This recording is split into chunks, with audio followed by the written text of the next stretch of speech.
এবার বর্তমান সময় নিয়ে বক্তব্য নিয়ে আসছেন মোহাম্মদ আজাদুল হোসেন।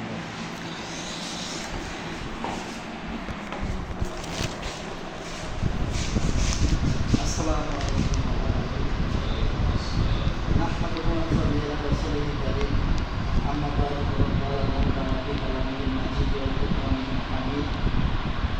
أعوذ بالله من الشيطان الرجيم بسم الله الرحمن الرحيم والعصر إن الإنسان لفي خسر إلا الذين آمنوا وعملوا الصالحات وتواصوا بالحق وتواصوا بالصبر। বাংলাদেশ জামাতে ইসলাম 4 নং মুন্সিগঞ্জ ইউনিয়নের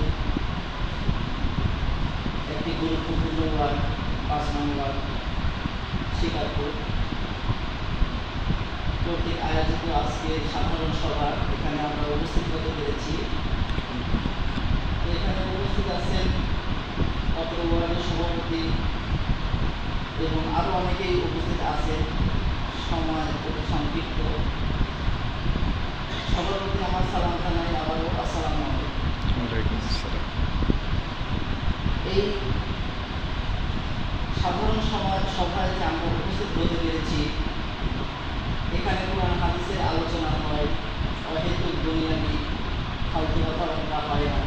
এখানে যে আমরা উপস্থিত হতে পেরেছি তার জন্য আল্লাহর কাছে শুকরিয়া আদায় করে সবাই বলি আলহামদুলিল্লাহ। এবং আমাদের প্রিয় নবী শেষ নবী তার প্রতি দরুদ পাঠাই হযরত মুহাম্মদ সাল্লাল্লাহু আলাইহি ওয়াসাল্লাম।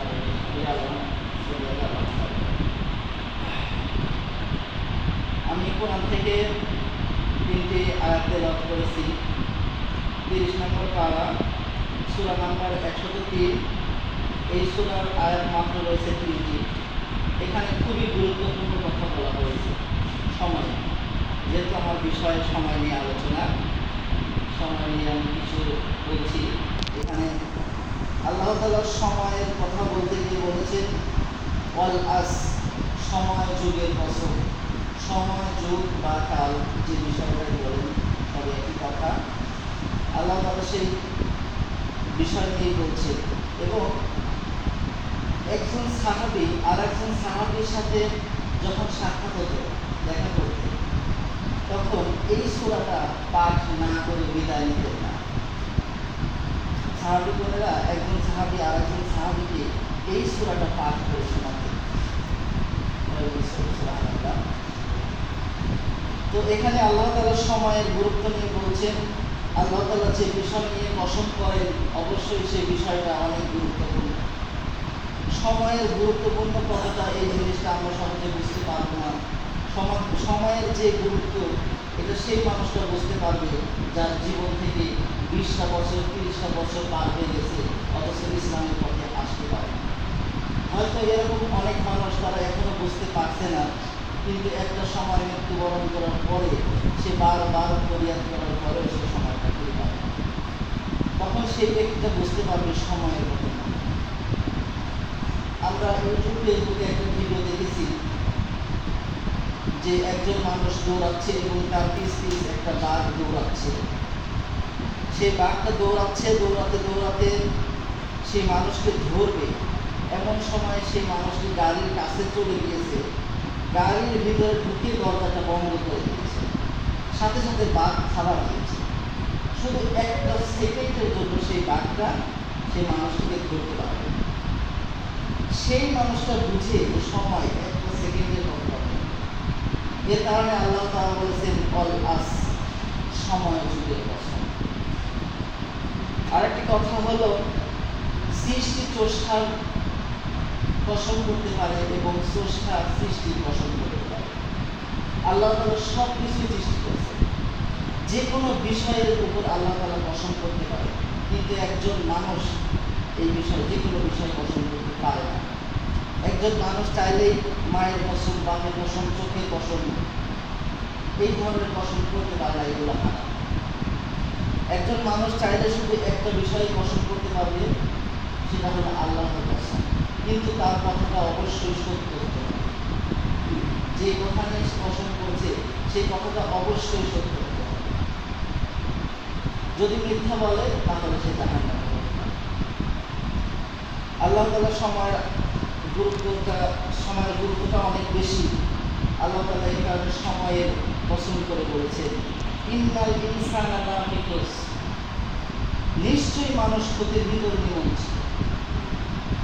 আল্লাহ তাআলা সময়ের যুগে কসম করে বললেন মানুষ ক্ষতির ভিতরে নিমজ্জিত।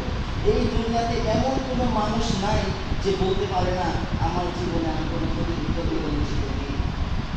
এমন কোনো মানুষ নাই যে বলতে পারে না আমি পাপ করিনি, গুনাহ করিনি, অন্যায় করিনি, আমার জীবনে কখনো ভুল করিনি। আদম সন্তান মানে তারা ভুল করবে, এটাই সন্তান। আল্লাহ চাইলে ক্ষমা করবে। আল্লাহ তাআলা বলছেন ইন্নাল ইনসানা লাফি খুসর, নিশ্চয়ই মানুষ ক্ষতির ভিতরে নিমজ্জিত। আসলে কি এই দুনিয়ার সব মানুষ ক্ষতির ভিতরে নিমজ্জিত? এখানে কিন্তু আমাদের এরকম একটা প্রশ্ন আসতে পারে। এর কারণে আল্লাহ তাআলা সূরা আসরের 3 নম্বর আয়াতে আবার বলে দিলেন, ইন্নাল্লাযিনা আমানু ওয়া আমিলুস সালিহাতি ওয়া তাওয়াসাউ বিল হক ওয়া তাওয়াসাউ বিস সবর। এখানে 4টা বিষয় আছে। এই 4টা বিষয়ের উপরে আল্লাহ তাআলা বলছেন। এই 4টা বিষয় কি কি? ইন্নাল্লাযিনা আমানু মানে নিশ্চয় যারা আল্লাহর প্রতি ঈমান আনছে, যারা একটা হলো আল্লাহর প্রতি যারা ঈমান আনছে, যারা সৎ কাজের জন্য আদেশ করছে এবং দুইটা গেল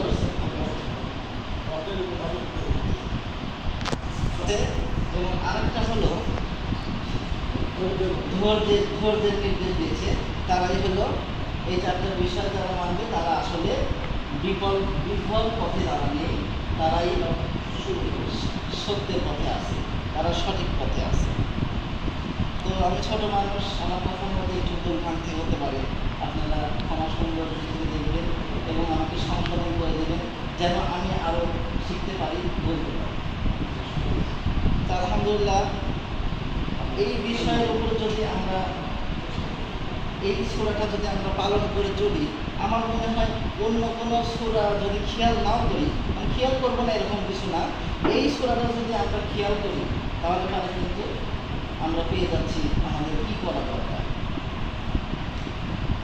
তো আরেকটা বিষয়, সামনে 10 তারিখ শিকারপুর নদীর উত্তর পশ্চিম পাড়া জামে মসজিদে জালসা আছে, আপনারা সেখানে আসবেন, আপনাদের সবার দাওয়াত রইল। আর আমি এখানেই আমার কথা শেষ করছি। আরও অনেকেই গুরুত্বপূর্ণ ব্যক্তিরা আছেন, তেনারা আলোচনা করবেন। আসসালামু আলাইকুম ওয়া রাহমাতুল্লাহ।